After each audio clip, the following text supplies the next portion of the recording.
Hello, hello. So today we're going to talk about big tech in the US and power. So really this story around Silicon Valley and Washington because it's really a history of power, wealth, but also selective memory. So my name is Peggy van der Plassche. If you don't know me, welcome, welcome. You can look at my background on my website at peggyvanderplassche.com. And so I spent a lot of time in finance and in tech, and I always thought fascinating the connection between US tech, US government, but also this dichotomy between government is too big, too old, but we're still very happy to get fueled by their contracts coming from the Pentagon and company. So I actually had the pleasure last week of attending a great talk, which was called US Politics and Big Tech Power, Past, Present, and Future. And the lady who was leading that conversation, her name is Margaret. She's from the University of Washington. And it was moderated by Tom Kemeny, who's actually a professor at the Munk School here in Toronto, the Munk School of Global Affairs and Public Policy. They always have great professor coming to talk about topics. Usually they wrote a book about, she wrote a book about that topic specifically.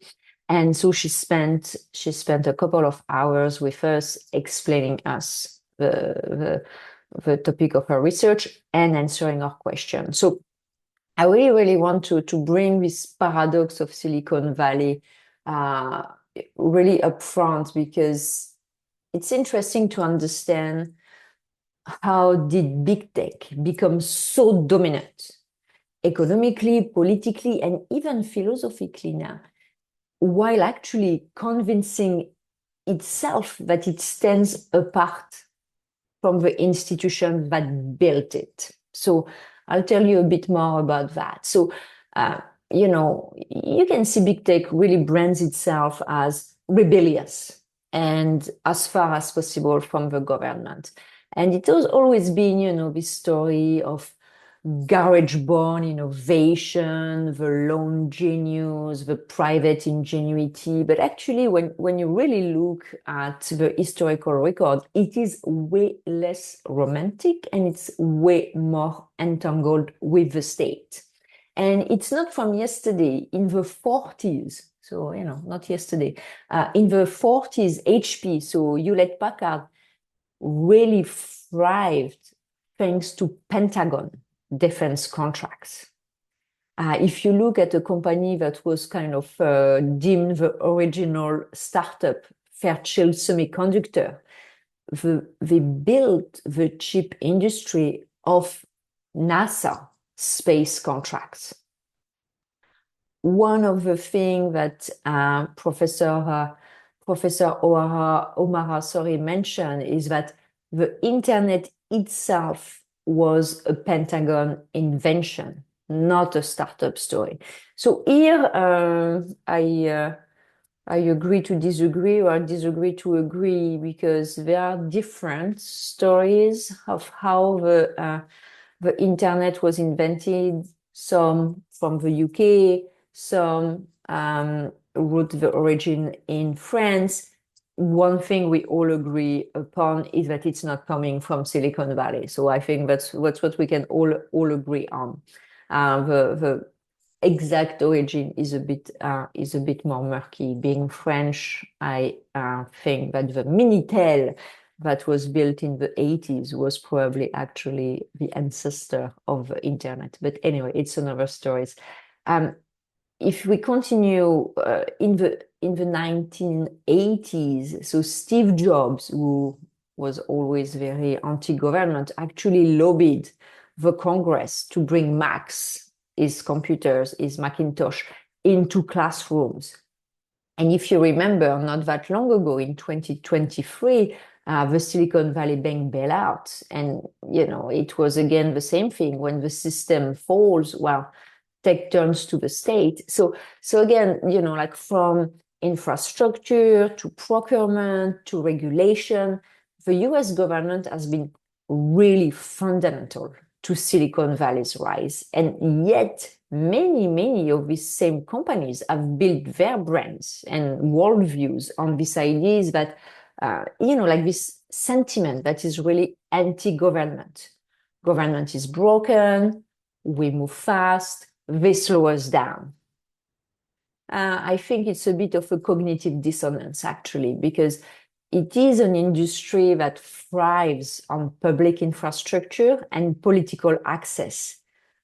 And at the same time, they promote a philosophy of radical individualism and free market absolutism. So I really like this idea of cognitive dissonance. And I think it's important we all realize that, because it's really a tale of two stories. Let's put it that way. So if you really look at this idea of techno-libertarianism and this idea of, being very counterculture, but becoming very corporate. So in the post-Vietnam era, there was a new ethos that took hold in the Valley. And it was really this idea of small government and computer as tool for individual empowerment. So that worldview really shaped this personal computing movement, and eventually what we hear and what we talk about right now as techno-libertarianism. So Steve Jobs used to describe the computer as a bicycle for the mind. John Perry Barlow had a declaration of the independence of cyberspace that was casting governments as obsolete already. And, you can see that many tech founders saw Washington not as a partner, but as the establishment that had to be disrupted by them, obviously. So this philosophy really celebrated hyper-individualism, decentralization, and the idea that innovation should be unshackled from bureaucracy. But again, as tech companies grew and as their political power increased, these values became increasingly inconvenient. So, and it's really this idea when you look at lobbying. I mean, we're talking a lot about lobbying and tariff right now, but big tech has never stayed out of politics, despite the rhetoric. In the 1980s, when Japan was challenging the dominance of US tech, Silicon Valley lobbied Reagan for 100% tariff in the 80s. So, 45 years ago.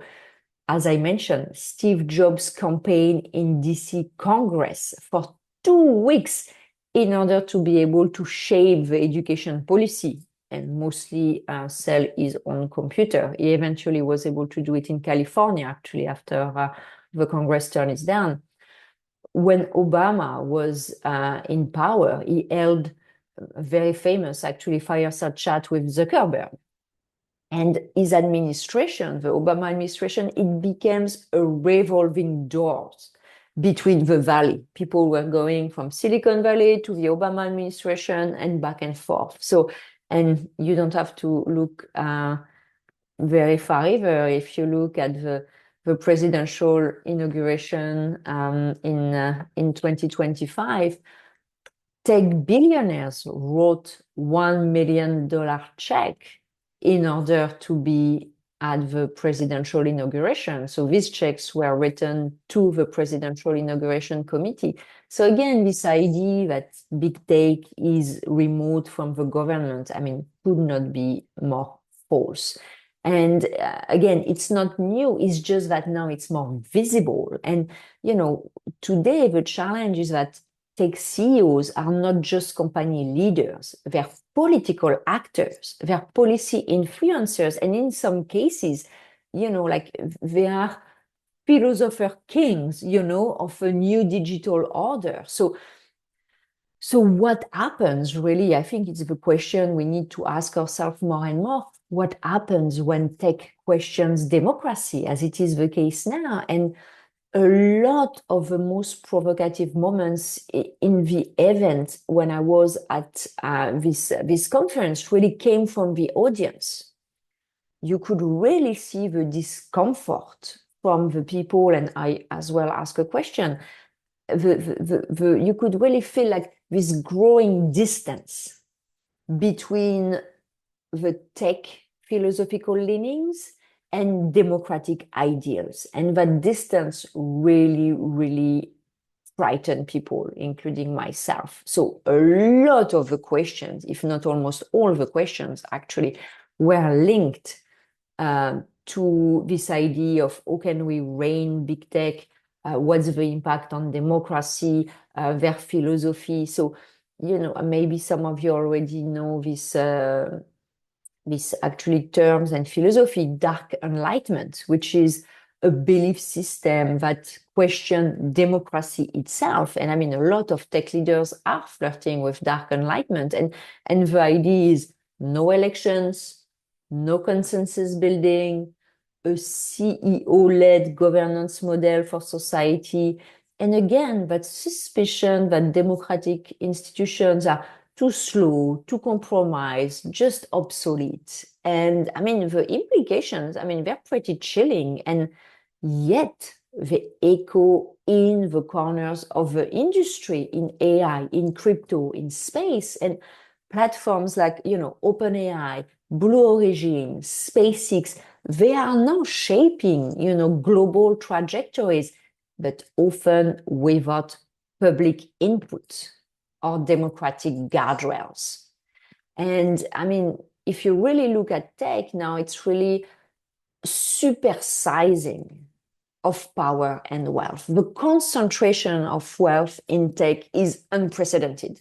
So in 2020, Bezos and Musk alone gained 200 billion in net worth, more than the GDP in 139 countries. So some tech CEOs have literally reached celebrity political status with massive social and geopolitical influence. And yes, you're going to tell me that we have antitrust laws, but the enforcement of this law remains underused. Even if the mechanisms are in place, they are not leveraged. And I don't think that being the case based on what we've seen in the past couple of months. So if you look at the collapse of Silicon Valley Bank and the government bailout, it is a perfect case study. You socialize the risks, you privatize the rewards, and you call it disruption.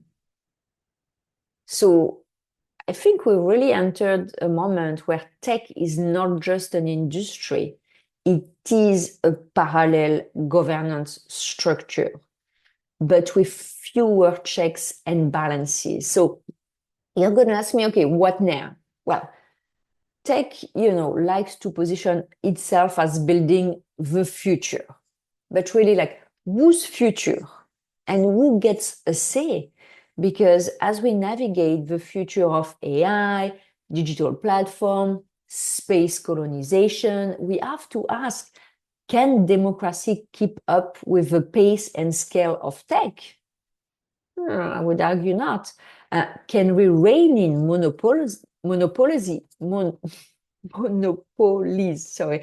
Can we rein in monopolies and still innovate? I would say yes.